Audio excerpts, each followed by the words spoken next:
کے ایک مرید کے بارے میں کہتا ہے، وہ قبر پہ آیا، ایک فقیر سوٹا لے کر روضہ شریف کا طواف کر رہا ہو۔ یہ طواف کس کا ہوتا ہے مسلمانوں؟ بیت اللہ شریف کا۔ لیکن احمد رضا خان بریلوی صاحب اپنی کتاب میں لکھتے ہیں کہ قبر کا طواف کر رہا سوٹا لے کر اور آواز لگا رہا، خواجہ غریب الدین، خواجہ معین الدین چشتی، 5 روپے لوں گا۔ دیکھو کتنے دھڑلے سے مانگتا ہے، 5 روپے لوں گا، 1 گھنٹے میں لوں گا، ایک ہی آدمی سے لوں گا۔ یہ فقیر نہیں ہے، یہ جگہ ٹیکس لے رہا ہے۔ فقیر تو کہتا بھائی بھلی ہو، جو دے اس کا بھی بھلا، جو نہ دے اس کا ہی بھلا۔ یہ تو ڈنڈا دے کے لے رہا ہے، کہتے 5 روپے لوں گا، 1 گھنٹے میں لوں گا، ایک آدمی سے لوں گا۔ کہا جب گھنٹہ گزر گیا اور کسی نے نہیں دیا، ایک وہابی وہاں بیٹھا ہوا تھا، اس کو خیال آیا کہ گھنٹہ گزر گیا، کسی نے دیا نہیں، اس نے جیب میں سے 5 روپے نکالے اور کہا بے وقوف، جب مانگنا ہو اللہ سے مانگا کرو، یہ مردے کیا دیتے ہیں۔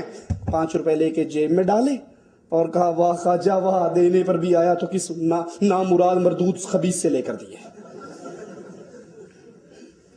ان مزاروں کے قیام کی وجہ سے اللہ سے تعلق ٹوٹ کر ان سے تعلق ایسے بنا کہ وہاں پر ان قبر والوں مردوں سے، جن کو استنجے کی طاقت نہ تھی، جن کو کفن پہننے کی طاقت نہ تھی، جن کو غسل کرنے کی طاقت نہ تھی، جو قبر میں اتر نہیں سکتے تھے، جو یتیم بچوں کو چپ نہیں کرا سکتے تھے، ان سے اللہ کو چھوڑ کر حاجات پوری کرنے کے لیے سوال کیا گیا۔ مزاروں کو مسجدوں سے زیادہ افضل قرار دیا گیا، حالانکہ رسول اللہ صلی اللہ علیہ وسلم نے فرمایا تھا کہ تمام روئے زمین پہ سب سے افضل جگہ کون سی ہے؟ اللہ کی مسجد۔ لیکن جب سے یہ دربار سازی چلی، مسجدوں کی جگہ پہ ان قبروں کو افضل قرار دیا گیا۔ یہ ہمارے ہاتھ میں فضائل حج ہے، مولوی ذکریہ صاحب کی کتاب ہے۔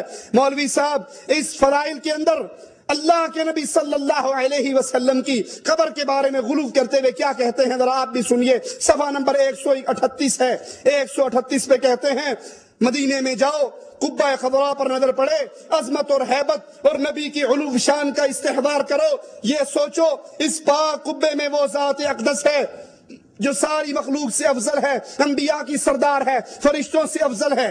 یہاں تک تو بات ٹھیک ہے، نبی تمام مخلوقات سے افضل ہے، لیکن آگے سنو، مسجدوں کو چھوڑ کر قبروں کو کیسے پوجا جاتا ہے۔ کہا قبر شریف کی جگہ ساری جگہوں سے افضل ہے، اور جو حصہ نبی کے جسم مبارک سے ملا ہوا وہ کعبہ سے افضل ہے۔ بریک نہیں لگی، دھندا چل رہا ہے۔ کعبہ سے افضل ہے، عرش سے افضل ہے، اللہ کی کرسی سے افضل ہے۔ ان قبر کو بنانے پر، ان مزاروں پر بیٹھنے پر قبر پرستی اتنی عام ہو گئی کہ اللہ کی مسجدوں کو چھوڑ کر ان قبروں کو اللہ کے بیت اللہ سے اعلیٰ، عرش سے اعلیٰ، اللہ کی کرسی سے افضل۔ تو سیدھی طرح کہہ دو، کان الٹے ہاتھوں کیوں پکڑ رہے ہو کہ یہ جو پیر پڑا ہے یہ اللہ سے اعلیٰ ہے؟ جب اس کی قبر عرش اور کرسی سے افضل ہے، جو عرش پہ مستوی اللہ ہے، تو پھر یہ اللہ سے بڑھ کر ہوگا؟ مزاروں کی زیارت کے بہانے بے حیائی اور فحاشی کا ایسا سیلاب آیا، جتنے اغوا ہوتے ہیں قبروں پہ، زنا ہوتے ہیں قبروں پہ، پاؤڈر، چرس، افیون، ہیروئن، جو کچھ ملتا ہے ان قبروں کے اوپر۔ قاتل نامی گرامی قاتل ہو، سبز چولا پہن کر کسی دربار پہ بیٹھ جائے، پولیس والوں کی ماں مر جائے گی، اس کو پکڑ نہیں سکے گا، پکڑے گا تو گستاخ رسول کے پرچے کے اندر ہو جائے گا۔ قبروں پر قبہ سازی کا عمل اللہ اور اس کے رسول کی کھلی بغاوت ہے۔ لوگو اللہ کی سچی خالص توحید کی طرف لوٹاؤ۔ میری باتیں کئی بھائیوں کو کڑوی لگتی ہوں گی، لیکن مجبور ہوں، کہتا ہوں وہی بات، سمجھتا ہوں جسے حق، میں زہر حلاحل کو کبھی کہہ نہ سکا قط۔ کیسے کہہ دوں کہ یہ قبر پرستی دین اور اسلام ہے؟ آپ لگے رہو، یہ جہنم کا دروازہ ہے، یہ آخرت کی بربادی ہے، یہ دنیا کی بربادی ہے، یاد کر لو۔ آخری بات کہہ کے بات ختم کرتا ہوں، اگر کسی کی قبر پہ میلے لگانا، کسی کی قبر پہ سجدہ کرنا، کسی کی قبر کا طواف کرنا، کسی کی قبر کی خاک چاٹنا، کسی کی قبر پہ دیا جلانا، کسی کی قبر پہ چادر چڑھانا جائز ہوتا تو سب سے پہلے یہ کام محمد رسول اللہ کی قبر پہ ہوتا۔ جب نبی نے اپنی قبر کے بارے میں کہا لا تتخذوا قبری عیدا، میری قبر پہ میلے نہ لگانا، میری قبر پہ عرس نہ لگانا، میری قبر پہ اکٹھ نہ کرنا، میری قبر کو بت نہ بنانا، اللہ کی قسم کھا کر کہتے ہیں اب کائنات کے اندر کوئی ایسی قبر نہیں جو قبر محمد کی قبر سے زیادہ پیاری ہو۔ جب نبی کی قبر پہ میلہ نہیں لگ سکتا، نبی کی قبر پہ عرس نہیں لگ سکتا، نبی کی قبر پکی نہیں ہو سکتی، نبی کی قبر پہ سجدہ نہیں ہو سکتا، تو لسوڑی شاہ پھسوڑی شاہ کی قبر پہ بھی میلے نہیں لگ سکتے۔ ملک فیصل رحمت اللہ علیہ کی بات کر کے بات ختم کرتا ہوں۔ پاکستان کے دورے پہ گئے، وہاں کے ذمہ داران محمد علی جناح کی قبر پہ لے گئے ملک فیصل رحمت اللہ علیہ کو۔ قبر پہ پہنچے تو گاڑی سے نہیں اترے، پوچھا بھئی یہ کہاں لائے ہو؟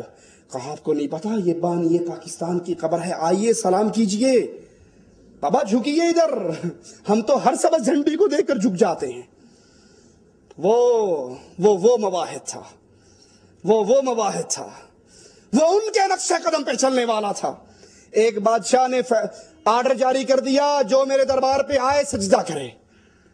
درباری ملاؤں نے سجدہ کرنا شروع کر دیا۔ اللہ کا ایک ولی اس وقت کا، ایک امام وقت کا، اس نے آرڈر جاری کر دیا، فتویٰ جاری کیا، جو سجدہ کرے گا وہ بھی کافر ہے اور یہ بادشاہ بھی کافر ہے۔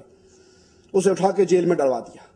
جب یہ ولی 70 سال کا بوڑھا ہو گیا، وزیروں نے مشورہ دیا کہ بادشاہ یہ اگر اندر ہی مر گیا تو بغاوت ہو جائے گی، نکالو، اور بہانہ کرتے ہیں آپ کے دربار کی طرف جو آنے والا دروازہ ہے اس کو چھوٹا سا بنا دیتے ہیں، کھڑکی کھولتے ہیں، اس کو کھڑکی میں سے لائیں گے تو لازمی بات ہے پہلے یہ سر اندر داخل کرے گا اور پھر کرے گا، آپ کا مطلب بھی پورا ہو جائے گا اور اس کی شرط بھی ٹوٹ جائے گی۔